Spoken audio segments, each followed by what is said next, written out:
这个故事如果你听起来不累，那么你的听力水平在生活中是完全够用的。要持续提升英文，记得点击订阅按钮。我们开始吧。 If you have ever been told to leave with nothing but your pride, this story already knows your name. The phrase "send someone packing" was born long before planes, tickets, or goodbye texts. It comes from a time when leaving meant walking away with a bag on your back and no promise of return. Go back a few hundred years, to small towns and rough ports where people lived close, worked hard, and watched each other closely. In those places, staying was a kind of trust. Leaving was a kind of shame. Picture a young man standing in a wooden room that smells of smoke and wet wool. His boots are muddy. His bag is half full. He was not planning to go today. He thought he still had time. But something went wrong. A deal broke. A rule was crossed. Maybe he lied. Maybe he fought. Maybe he just pushed his luck one step too far. The door opens. A voice, low and cold, tells him to pack his things. Not tomorrow. Not later.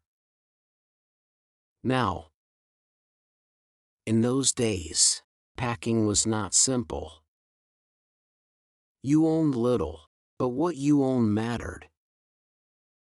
A knife. A spare shirt. A letter from home. When someone was told to pack, it meant they were being cut off from the table, the fire, and the road they knew. That is where the phrase began. To send someone packing was not just to ask them to leave. It was to push them out of your world. As the phrase traveled through time, it followed soldiers first. Armies were strict places. If a man failed, if he disobeyed, if he broke under fear, he was sent away. Officers did not argue. They did not explain. They said a few sharp words, and the man packed his gear and walked off alone. There is a story from an old British camp in the 1700s. A young soldier lost his temper and struck another man during watch. The camp went quiet. The officer did not shout. He pointed to the edge of the camp and said the soldier's name once. That was enough. Everyone knew what it meant. By morning, the man was gone, his pack bouncing on his back as he walked down a dirt road, eyes on the ground. That walk mattered. It was long enough for regret to grow. Long enough for anger to cool. Long enough to understand that being sent away hurts more than being yelled at. Later, the phrase found a home in shops, inns, and homes. A shop owner would send a thief packing. An innkeeper would send a loud guest packing. A father might send a lazy son packing, hoping the road would teach what words could not. One small town story tells of a baker and his helper. The helper was quick with jokes and slow with work. The baker warned him more than once. Then one morning, the bread burned. Smoke filled the room. Customers left. The baker did not raise his voice. He handed the helper his coat and said it was time to go. The helper packed his things while the oven cooled. Years later, he opened his own shop and never burned bread again. That is another quiet truth inside the phrase. Being sent packing is painful, but it can also be a turning point. In America, the phrase grew even stronger. The country was full of movement. People left towns, crossed rivers, and followed rumors of work. To send someone packing meant they were not welcome to stay and grow roots. It was final, but it was also clear. There is a story from a mining town in the West. A man cheated at cards night after night. The town was small. Everyone knew. One evening, the cards stopped. The men stood up. No fists. No knives. Just silence. Someone told the cheater to pack his things.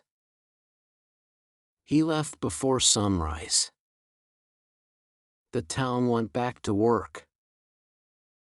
Notice how often the phrase comes with calm, not noise. That is what gives it weight. It does not beg. It does not chase. It draws a line. Over time, the phrase softened. Today, it might mean losing a job, being dumped, or getting kicked out of a game. The bags are not always real. Sometimes they are only in the mind. But the feeling is the same. Think of a worker who thinks the rules do not apply to him. He jokes in meetings. He misses deadlines. One day, he is called into a small room. 10 minutes later, he walks out carrying a box. No shouting. No second chance. He has been sent packing. Or think of a relationship that has been breaking for months. Words have been wasted. Promises have been bent. One night, one person says it is over. The other packs a bag in silence. The door closes. That sound is older than the phrase itself. Here is the small twist in the story. Sometimes, the most important moment is not when you send someone packing, but when you realize you are the one being asked to leave. It might be a job that no longer fits. A group that laughs at you, not with you. A habit that takes more than it gives. No one says the words out loud, but you feel them in the air.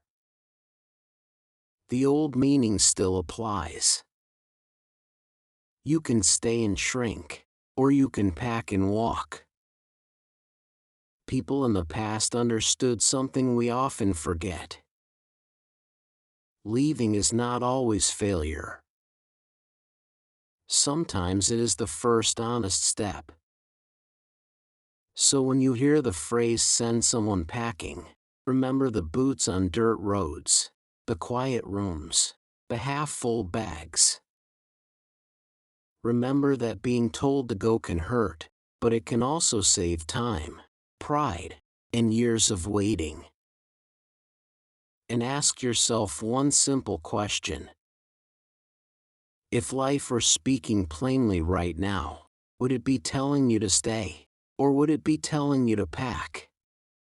能以非母语者的身份专注学习到现在，这本身就是很棒的进步。真诚感谢你的观看。如果你觉得本期内容实用，点赞或留言让我知道你的想法，这对我持续创作非常重要。我们下期见。